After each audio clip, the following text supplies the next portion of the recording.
whose working class parents, they immigrated from a small village in the Carpathian Mountains, what is now current day Slovenia, Slovakia, Slavosia. It's something. Oh, that was good.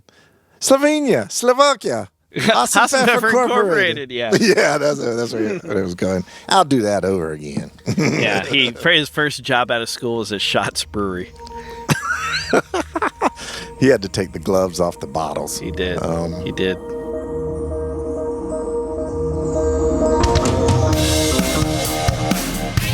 Hey everyone, it's Elliot.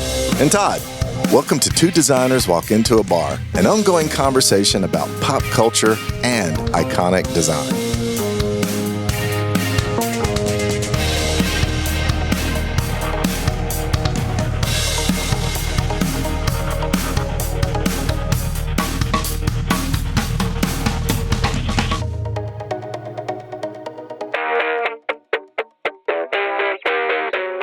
Today we continue talking about the formation of the pop art scene.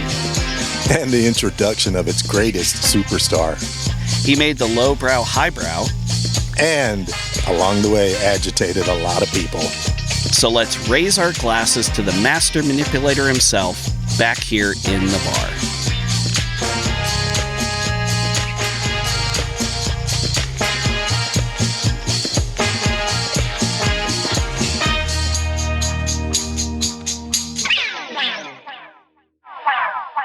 Hey everyone, welcome back to the bar, and today our bar is a shiny, glittery dance club full of mirrors, smoke lasers, and a booming 4-on-the-floor beat of disco.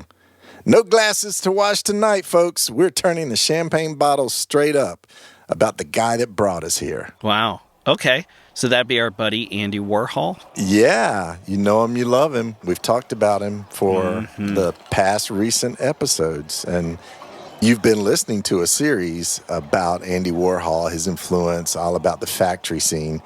But really, it's about a shy, sickly kid whose working class parents immigrated from a small village in the Carpathian Mountains, which is now today's Slovakia.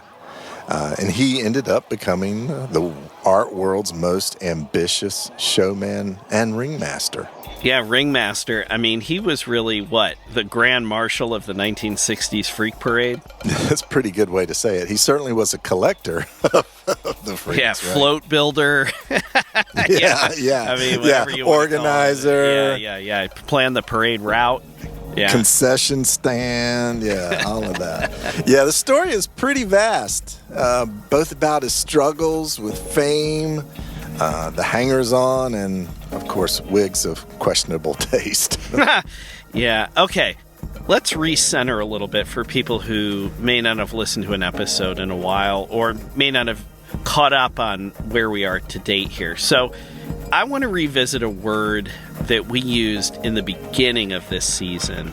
Okay. You'd mentioned that Andy really helped the creative world. And by creative world, I mean pop culture, but also like advertising and sort of these industries that were tangential to the art world, quote unquote. Right. He made everything untethered, to use your word, right? Yeah, good word. If you haven't listened to the beginning part of this season and some of the episodes that led up to where we are now, do yourself a favor and go back and do that. And even to lay the groundwork a little bit more, I would suggest going back and listening to our season about the beats so that we can understand the foundation that pop culture and pop art were being built on in the 60s. Yeah, good reco, Elliot. Because we found that there is a natural connection from the beats into the pop scene.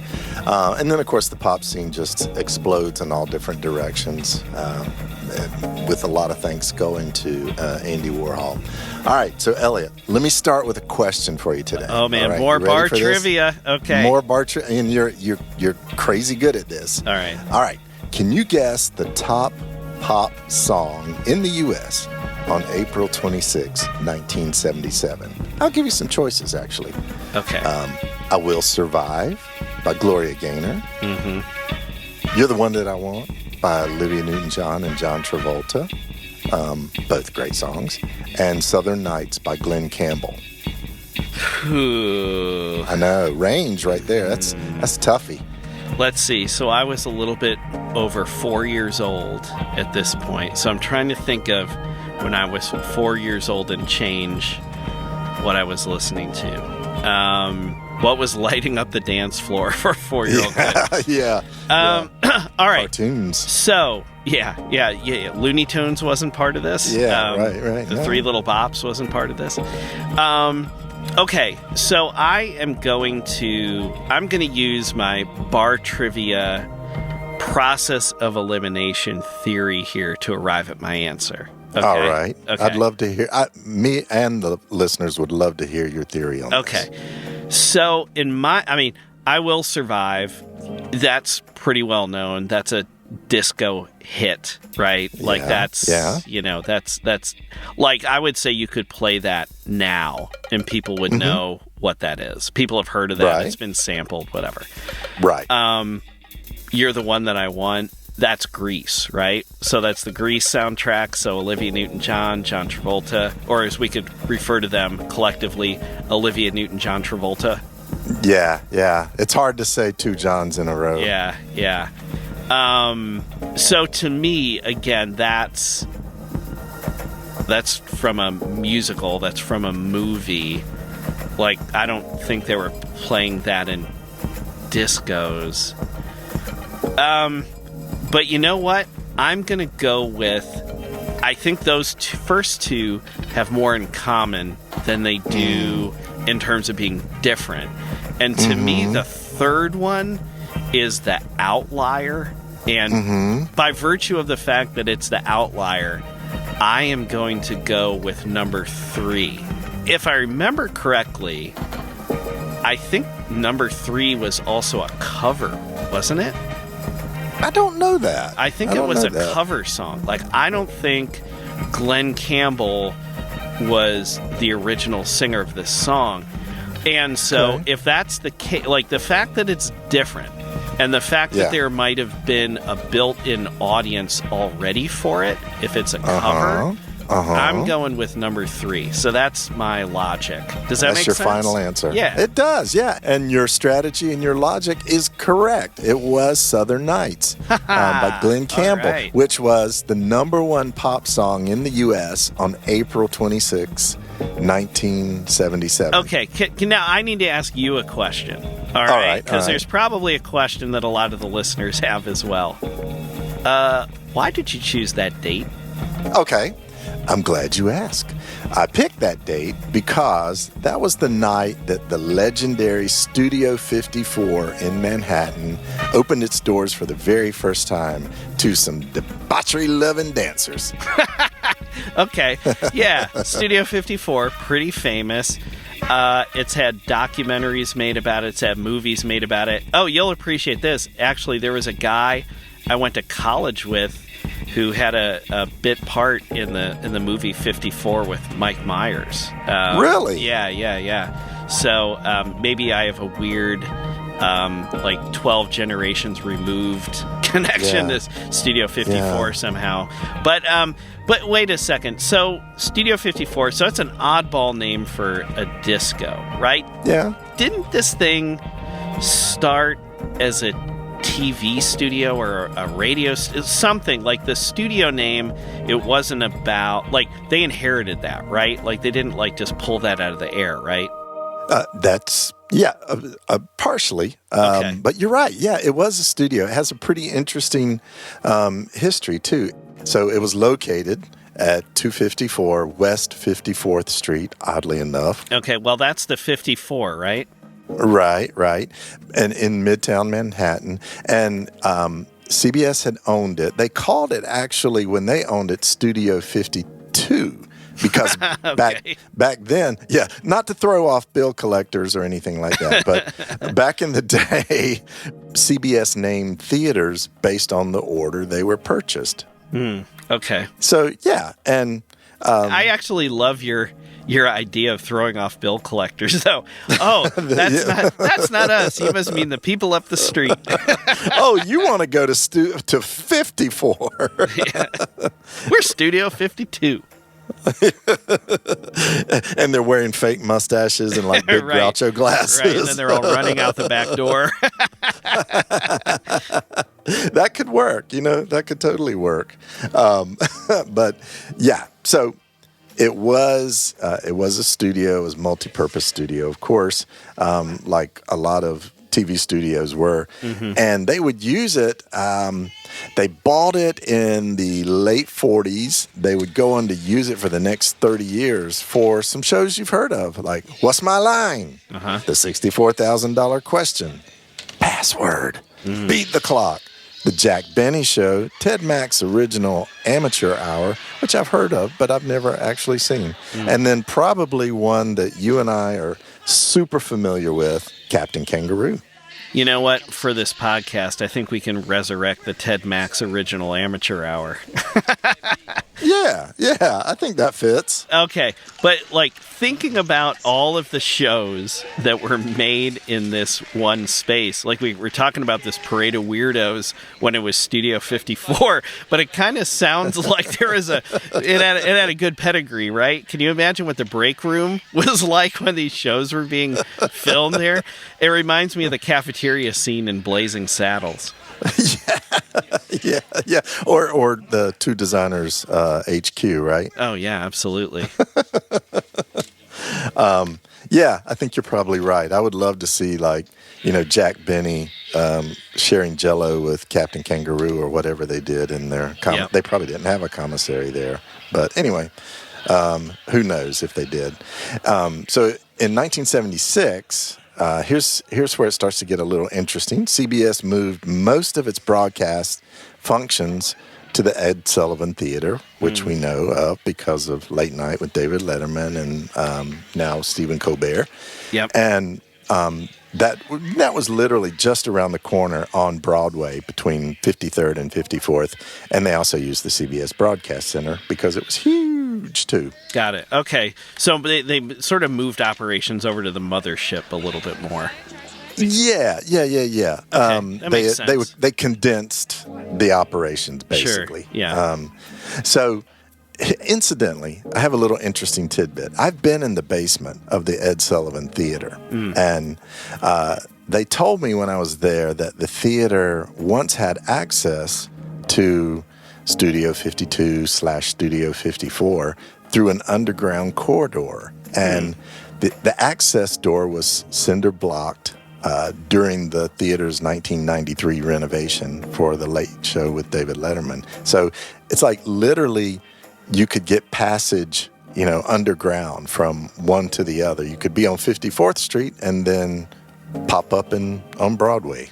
That's crazy. So what was the purpose of this? Was this for like celebrities to be able to duck in and out? Was it, for like the Beatles or Elvis or somebody to leave the theater and get to their car without being seen by a mob of crazy fans? Or I guess it could be. Yeah. Makes sense, doesn't it? Yeah, it's almost like a speakeasy thing or something. Yeah, which that's what I thought was super cool. It could be that Jackie Gleason actually used the underground to get to a neighboring bar without being seen. That's in character. Yeah, that stands up. I believe that. Literally, he would take the corridor. They built a set of steps for him to go up into this bar. There was a trap door in the bar, and he would just bing appear. And that's amazing. I love that. Have his cocktails and go back down to. That's great. Yeah, so that truly is like a speakeasy. We need to figure out a way to do that in our bar, so that I can order drinks and then leave when it comes time to pay. Okay, I'm not sure I'm down with your theory there, but you had me up until that point. You can stay. I'm not suggesting you need to leave with me. In fact, it's probably preferable if you stay. I get my role in this. Believe me. this is airtight as far as I'm concerned. But, you asked, was it used for shuffling celebrities around? Yeah, what was the original intent? You don't just arbitrarily build a tunnel between two buildings. Right. Well, it was primarily used in a very unsexy way of mostly transporting equipment, tape machines, and lights, from one studio to the other. Sure. So they wouldn't have to go all outside. But in 1976, CBS sold Studio 52 to its most notorious owners, Steve Rubell and Ian Schrager. You've heard of them, right? Oh, yeah, absolutely. And they've been running a club called Enchanted Garden in Queens. And the partners were really, if you've seen any documentaries, you probably have heard this, they were a study in contradiction. Rubell was the outgoing social guy, the party planner, and Schrager was a serious, tough lawyer who got things done.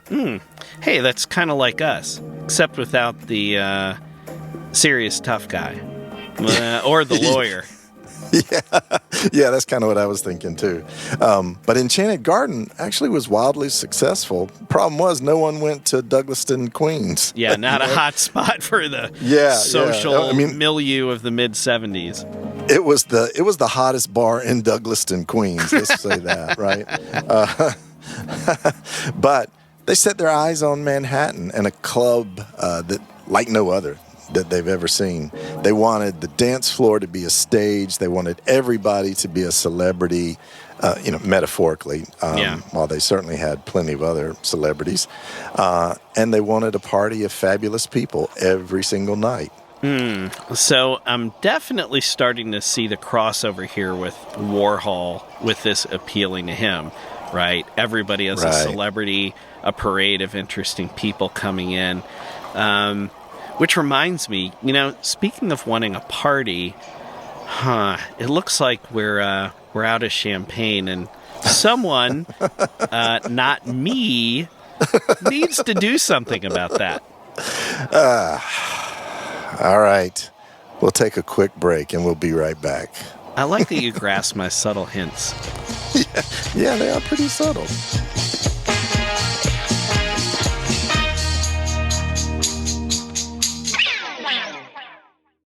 Hi.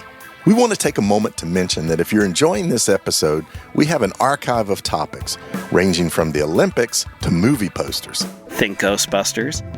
Iconic images. Think Bigfoot. Punk music. The Ramones. Saturday morning cartoons. The Pink Panther. And failed products like OK Soda. Visit our website at twodesignerswalkintoabar.com for full episode notes and visuals, the latest blog content, and to sign up for our newsletter. Follow us on social media. We can be found on Facebook, Instagram, Twitter, LinkedIn, and YouTube. Find the links on our website or search using the phrase Two Designers Walk Into a Bar. Most importantly, leave a review on Apple Podcasts. It helps more people like you find podcasts like this. And tell a friend about us. Send them a link to our podcast from your listening platform of choice. And if you're inclined, buy our merchandise. Stickers, coasters, magnets, t-shirts. We're designers. We make good stuff, and it helps support the show. Get in touch. Use the contact form on our website or send an email to hello@twodesignerswalkintoabar.com. We read every message we get. Honest. And we're available for speaking gigs. Email us to learn more. Okay, now, back to the bar.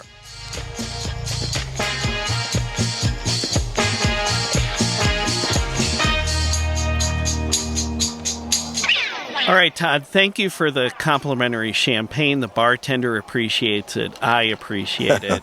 The listeners, I'm sure, also appreciate it, even though they can't be with us at the moment to partake.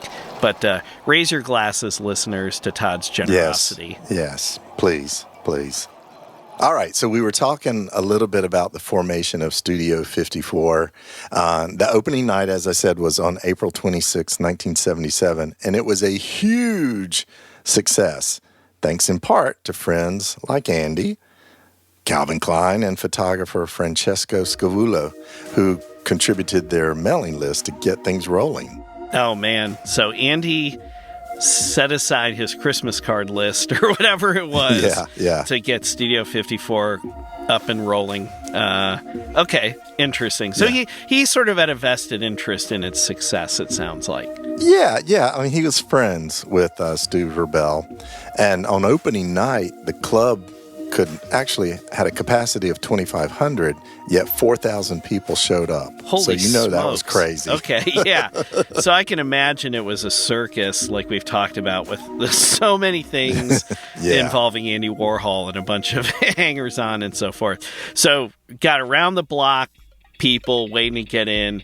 You've got Liz Taylor inside, Truman Capote hanging with a Tony Manero type paint store guy and a hot dog vendor, right? So it's obviously Saturday a hot Night dog Fever. vendor. Yeah. It's Queens meets whatever. Okay. Yeah. So so it's really a cross section of New York in the mid 70s. Right. And bartenders, wearing skimpy shorts or they were known to wear diapers. Yeah, as well, I was going to say silver lame diapers, if I remember. Yeah.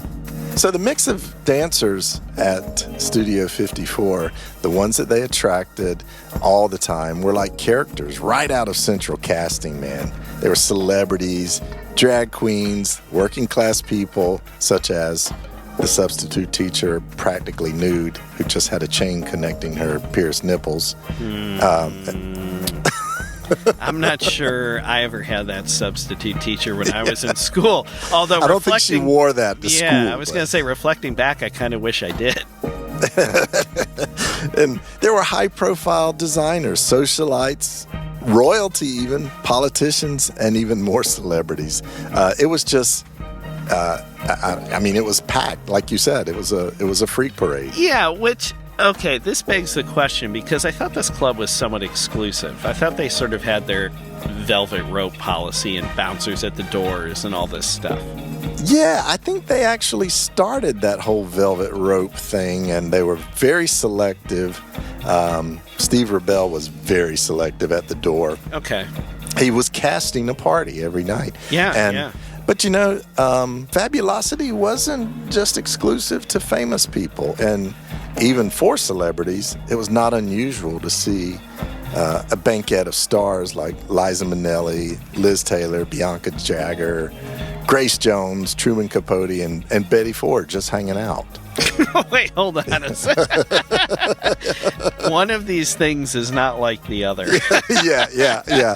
So I assume poor Betty Ford. Yeah, this is Betty Ford before the clinic days. Yeah. They were like, "What do you want, Betty? Champagne, Coke, Quaaludes, whatever, anything you want." So the velvet rope sounds like time to time parted rather generously. Yeah. Okay. And so Andy Warhol actually said about the club that it was a dictatorship at the door, but a democracy on the dance floor. He was giving our friend Truman Capote a run for the Bonmots, wasn't he? Absolutely. And so he did have a number of connections, as you mentioned earlier, to the club. He made drink ticket paintings for Truman. He gifted photos and a bronze sculpture to Steve Rubell. And he even put Steve Rubell on the cover of Interview magazine in like 78, I believe. And, Andy, as usual, he brought along his Polaroid with him many nights. He shot pictures of celebrities.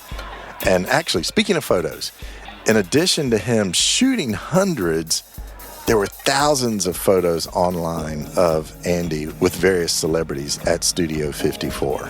Right. But the naked substitute teacher was not among the celebrities? Did not see her. I only saw Andy hanging out with celebrities. But basically, the people he hung out with were the people that you would have seen a Warhol portrait of in the late 70s. Sure, that actually makes a lot of sense. Yeah. So, given all the stuff we've learned about Andy and the factory, I thought this was really interesting, and it was obviously a different environment from his factory. He wasn't the ringleader at Studio 54. Right. There, he was a guest like all others. Watching the cast of characters was endlessly entertaining to Andy for both his art and just, his voyeurism. Because after all, that's what he dug. He dug watching people.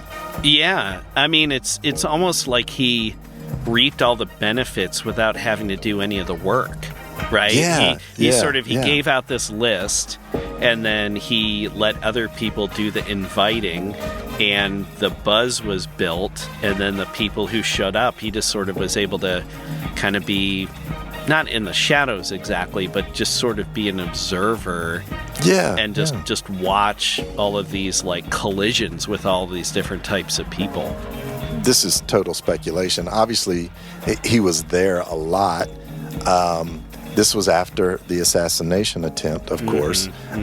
So, he wasn't, the factory was not as open as it once was. That even that concept of the factory was sort of going away. So I think he felt safe here. He felt safe in the crowd. Sure. And it really fed, his interest in just watching people be people. Okay, so you mentioned that there are all of these photos that are available online. We can find and post, some of these photos or post links to some of these photos to give listeners an idea of, again, you've named some names, but some of the different people who over the years showed up and hung out with Warhol. But looking at all these photos, what did you notice in all of even the photos that didn't include Warhol, right? There's, again, we've talked about Andy Warhol being one of the most documented, and self-documented and documented artists.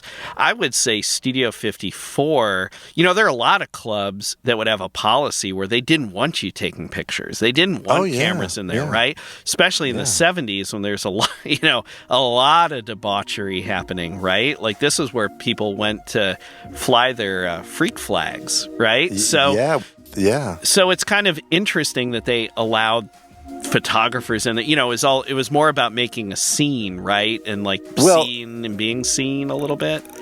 Let me interject something really quick that I've sort of pieced together from reading some of the stories. Okay.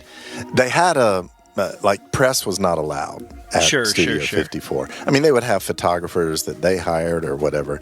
So officially, press was not allowed. But Steve Rubell, being Steve Rubell, would invite them if he knew certain celebrities were showing up that night. Right. And, obviously it made Studio 54 look great. If a celebrity complained, oh, Steve, can you get the press is here? Can we do something about that? He would, I'm doing air quotes, he would officially ask them to leave then, although he had invited them. So it was really smart, right? When you think about it. It's all publicity. It's all just part of the marketing machine. So thinking about, so he's inviting the press in at times. Hell, who knows? Probably some of these people were bringing hangers-on in to take their pictures, right? I mean, you think about celebrity culture today, and really this is just what's happening now with TMZ or whatever is just a regurgitation of what was happening 30, 40 years ago. So in all of these photos, what did you notice? Were there any through lines in all of these photos, especially the ones with Andy Warhol in them? Yeah, that's a great question, Elliot. So I literally dug through thousands of photos because there are more, tens of thousands online with Andy Warhol in them. And it obviously is people partying, and you see all that, people drinking, hugging like you do in a club. But there were three things that I kind of came to that helped me understand Andy Warhol's personality even more. So the first one is he's always wearing a jacket and tie. And he's looking like the least creative artist there, or even, maybe the most creative accountant in the crowd, but always a jacket and tie. What do you attribute that to? I don't know, because it wasn't commonplace for everyone else. It wasn't like he was dressing to stand out, because it was like he was dressing to be mediocre even. So I don't know. But that was something that I noticed. He was always dressed with a jacket and tie. The second thing is there are tons of pictures involving groups of celebrities, right? And the majority of these photos, if there's a conversation, Andy is looking away. like literally in the opposite direction. It looks almost staged, if you will. And if he is involved in a conversation, he is always being talked to or at.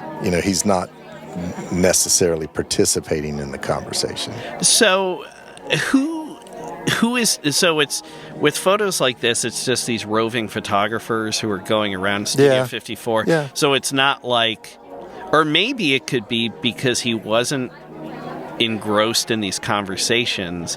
He was the one person who knew when the picture was about to be taken, and so he was able to kind of be contrarian about it. Yeah, I think it was very staged. I think it was part of his aloof personality, there's obviously some where he's in conversation or, he's being talked to, but for the most part, he is looking away, looking up, looking off the camera, just, not like awkward, right? Yeah, or maybe something along the lines of like, yeah, I'm deeply involved in this, but I'm also outside of it, or I'm also better than it. Yeah, maybe so. The third thing, which was probably the most insightful thing that I gathered from all these photos, is he rarely touches anyone. It's been pretty well documented that he disliked the physical contact of sex. He had lots of boyfriends, but not a lot of physical expression of love, right? Well, maybe he just didn't have the right music. Maybe not. He needed the summer of 54, whatever the song was we referenced in one of our previous episodes that you liked. Oh, what is it? The Perry Como song or whatever? Yeah. The song from Animal House? Yeah. Yeah, that's it, yeah. But that lack of contact, it shows up with him at Studio 54, because there was plenty of pictures with celebrities having their arms around Andy. There's a famous one of Debbie Harry from Blondie. She's swigging a bottle of champagne, got her arm wrapped around him. Steve Rubell and Brooke Shields and Calvin Klein are smiling. They're in this conversation. They're kind of huddled and hugging, big smiles, arms around each other. And Andy is literally standing with his hands clasped in front of him, just staring at the camera, like, like a death stare, it is almost like he was the least person aware there was a camera until the last minute. But I think it's the exact opposite. Yeah, I mean, to me, it's sort of like this painting, like this classical, like bacchanal kind of painting, and then he's sort of violating that scene and breaking down the fourth wall, looking right at the viewer. Yeah. He's like the usher in the museum. Like, can you check this shit out? Yeah. That oddly plays into, his whole approach to art. Yeah. It was like making regular, everyday people doing everyday things seem, really famous. Mm-hmm. In addition to that, there are only 2 photos that I found, literally, out of 1,000, where Andy is being more touchy. And one has his arm around this incredibly beautiful woman named Monique Van Vuren. And it's a giant hug he's giving her, and his right hand is going across her body, even kind of cupping her breast, and his face is literally inches from hers, and he is staring beautifully in her eyes, like he looks like he's so in love with her. And later in the series, he's even kissing her, kind of on the lips. It's like she may have turned her head a little bit at the last minute, but he's kissing her, right? Yeah, so she must have been someone really special to get him out of his shell. Yeah. If she is as beautiful as you say she was, one thing we can agree on is he was always like a sucker for beauty. Yeah. Didn't you say that one of the types of people he loved to have in the factory are people who are beautiful? Right. And turns out there was actually a little bit of a connection with Monique. She was a Belgian-born beauty queen. Say that 5 times fast. I know. I had to do that really slow. And she was an actress, and she appeared in kind of C-level productions such as Tarzan and the She-Devil, and Andy Warhol's Frankenstein, which he produced in '74. In more well-known productions, she had minor parts, even some uncredited, such as, one of my all-time favorite TV shows, Batman. She played Miss Clean, Okay. and she was uncredited. And then in later years, she had a bit part in the movie Wall Street as, you're probably familiar with her work, Woman at 21. Oh, yeah, absolutely. Yeah. So anyway, she is incredibly beautiful, and he is clearly digging her. The second one, where Andy is initiating contact, is a bit out of character. He is kissing John Lennon on the cheek in 1978. And so John and Andy were friends. Sean Lennon even said in a Rolling Stone interview that growing up without a father, Andy was like this eccentric uncle to me. He taught me a lot about art and humor. And, I'm like, okay, that's good. But, he's close to other people he wasn't kissing either. I mean, John Lennon had the irresistible pull of just celebrity, right? Like that magnetism, I think. Yeah, that was pretty untouchable, because even with other celebrities of his time, Liz Taylor, Liza Minnelli, they were probably still not regarded in the same way as John Lennon was. Definitely not. Yeah. So, while being sweet and generous, he remained awkward in crowds. And there's even speculation he was on the spectrum a bit, yet that was never diagnosed. But that sort of awkwardness, a lot of people think it was an act. And I really, as we talked about, earlier in this series, Raggedy Andy, right, and, carrying his work in a brown paper bag, that, he certainly wasn't acting then. So I think that was how he felt comfortable. Yeah. It would, for that to be an act, that would be a lot of work over a very long period. That'd be so tiring. Yeah. I mean, that's like Andy Kaufman on steroids. Yeah. Oh gosh. Yeah. So, in kind of wrapping this up, I think everyone knows in early 1980, the party for Studio 54 came to an abrupt ending with a raid, prison time for both Rubell and Schrager on charges of tax evasion. Let's make sure we keep our eyes on all the doors in the bar.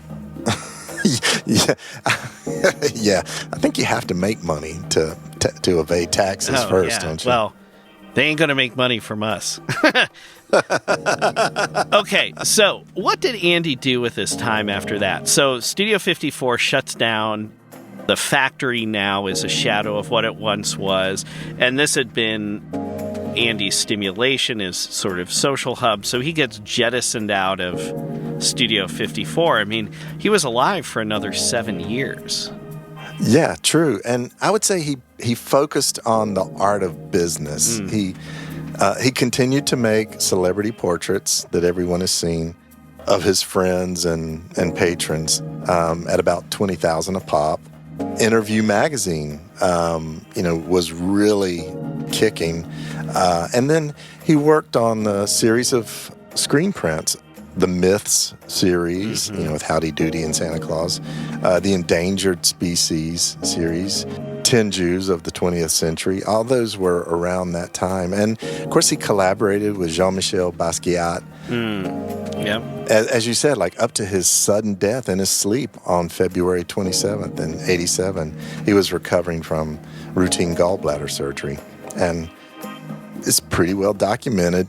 He produced over 9,000 paintings and sculptures and nearly 12,000 drawings, according to the Warhol Foundation. Wow. And, popularity hasn't waned in all these years. According to Art Price's Art Market report, Warhol is number one out of 500 artists for auction turnover.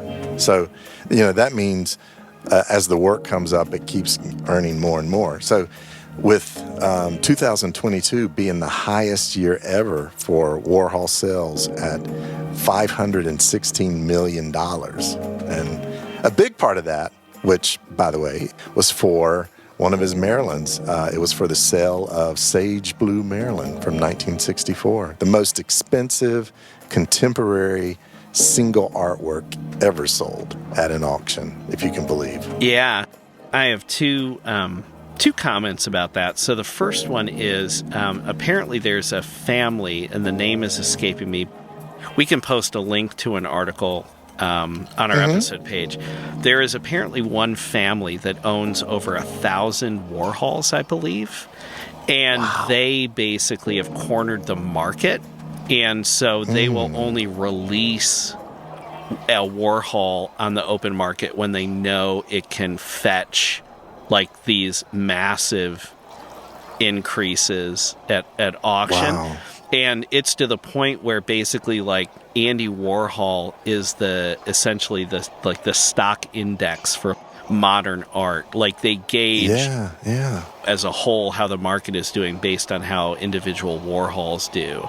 So there's a very interesting backstory about that we can post about.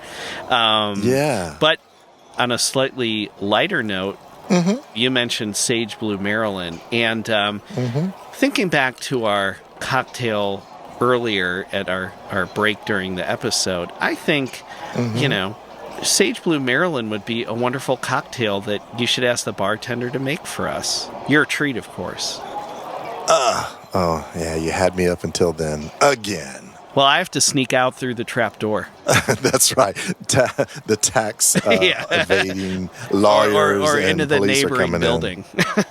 That's right. And just pop out on Broadway somewhere. Here I am, just in time to catch my here cab. I am, look. I was just doing the hustle right down the block, and here I am. Yep, that old Irish goodbye. That sounds like a wonderful, delicious drink, the Sage Blue Marilyn. So let's leave it there, and until next time. Thanks, everybody.